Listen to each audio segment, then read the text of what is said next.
करता है कि सबरी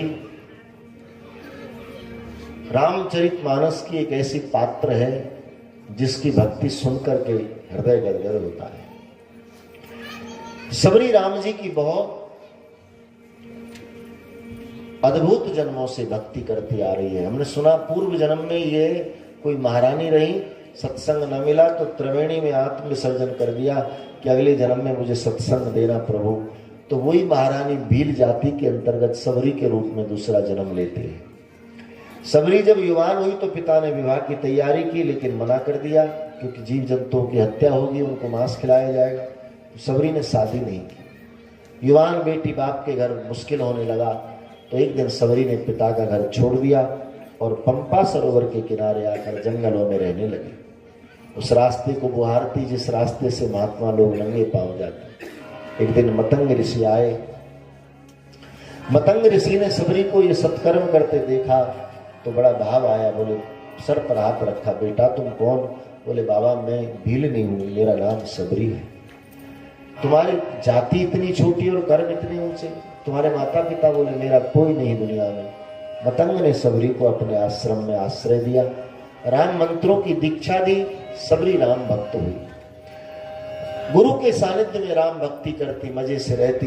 एक दिन मतंग का प्रारब्ध पूरा हो गया। मतंग ऋषि जाने लगे। सबरी रो पड़ी, बाबा जग छूटा आप मिले, आज आप भी छोड़कर जा रहे। बोले बेटी मेरा प्रारब्ध पूरा हो गया, लेकिन सबरी मेरा आशीर्वाद है एक दिन तेरी कुटिया में राम आएंगे। इतना कहकर मतंग ऋषि चले गए। सबरी उसी दिन से राम के आने की प्रतीक्षा करने लगी। सुबह जाकर द्वार पर खड़ी हो जाए, राम आएंगे राम आएंगे राम आएंगे, ये रटना लगी रहती थी। इंतजार करते करते युवान सबरी वृद्ध हो गई, लेकिन राम नहीं आए। लोग उलाहना देने लगे, जवानी गई बुढ़ापा आया, अभी तक तेरे राम नहीं आए, अब तो आस छोड़ दे। सबरी कहती कि मेरी आस होती ना तो कब की टूट गई होती। ये तो मेरे गुरु के वचन का विश्वास अटूट, राम आएंगे। और एक दिन वही विश्वास रंग लाया, राम जी आ गए। सबरी ने दिव्य आसन दिया, प्रभु बैठे और बेर खिलाए। पहले खुद खाए, मीठा प्रभु को दिया, खट्टा अपने लिए रख लिया। और आखिर में सबरी कहती है, भगवान मैं कैसे आपकी वंदना करूं, मुझे कुछ नहीं आता, ना मैं जानू आरती वंदन ना पूजा की भी। मंत्रहीनम क्रियाहीनम भक्तिहीनम जनार्दन। राम जी कहते सबरी तुम नहीं जानती लेकिन मैं जानता हूं। एक काम करो, तुम मेरी जगह बैठो, मैं तुम्हारी जगह बैठकर तुम्हारी स्तुति करता हूं। राम जी ने सबरी को बहुत आश्वस्त किया और वो संसार भर के लिए कहा। सबरी ने जब कहा ना कि प्रभु कैसे आपकी स्तुति करूं, मुझे कुछ नहीं आता है, मैं अनपढ़ हूं, गंवार हूं, उसमें एक स्त्री और फिर छोटी जाती है मेरी, मैं कैसे आपकी, आप भक्तों के घर जाए, वेद मंत्रों से भक्त आपकी स्तुति करें, मुझे तो कुछ आता नहीं। हाँ, राम जी व्याकुल हो गए सबरी के भाव सुनकर। सबरी तुम्हें नहीं आता, मुझे आता है। सबरी जाति पाति कुल धर्म बड़ाई ये मैं नहीं देखता, इस केवल संसार के प्राणी देखते। तुम बैठो और सुनो। प्रथम भगत संतन कर संगा, मेरे भाई बहन सत्संग जो करता है वो पहली भक्ति का अधिकारी। दूसरी रति मम कथा प्रसंगा, दूसरी भक्ति उसको मिलती है जिसको भगवान की कथा प्रसंग से प्रेम हो, जो कथा सुनने के लिए ललायित रहता हो, जो कथा सुनने का आदी हो, जिसको कथा बहुत अच्छी लगे, ऐसा प्राणी दूसरी भक्ति का अधिकारी। सुनने आए मेरे भाई बहन, समय पास करने ना आए। कई लोग समय पास करने गया। कथा मम कथा प्रसंगा, दूसरी रति, भगवान के रति माने प्रेम, जिसको मेरी कथा से प्रेम हो तो दूसरी भक्ति का अधिकार। गुरु पद पंकज सेवा, तीसरी भक्ति अमान, जो मान छोड़ करके गुरु चरणों की सेवा करे वो तीसरी भक्ति का अधिकारी। और चौथी भक्ति मम गुण गने करो कपट तज जा, जो छल कपट छोड़कर भगवान के नाम का गुणगान करे वो चौथी भक्ति का अधिकारी होता है।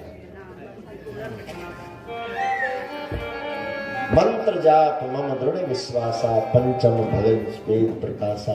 पांचवी भक्ति उसको जो मंत्र का जप करे और जप में भरोसा करे, विश्वास करे। भक्ति विश्वास का विषय है, बिन विश्वास भक्ति नहीं, भरोसा का भक्ति, भरोसा नहीं तो भक्ति नहीं, इसलिए भरोसा बहुत करो। छठदम शील विरति बहुकर्मा।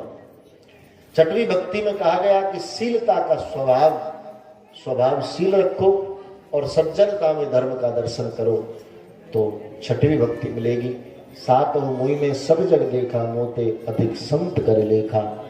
मेरी आप प्रसन्नता चाहते हो तो मेरी पूजा करते हो, लेकिन मैं कहूं मेरे संतों को पूजो तो मैं ज्यादा प्रसन्न हो जाऊंगा। तो संतों को महत्व देते हो भगवान, सातवीं भक्ति। और आठम यथा लाभ संतोषा। ये संतोषी भक्ति जो है ना, ये फकीरी वाली भक्ति है। जो सुख पायो मन राम भजन, जो सुख पायो वो सुख नाही अमीरी मन लालो फकीरी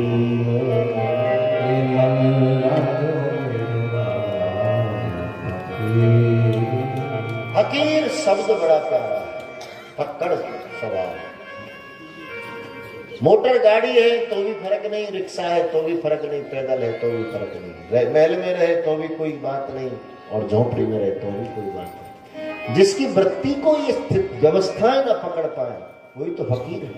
और फिर नवम सरल सब संग छल हीना मम भरोस ही हर्ष न दीना।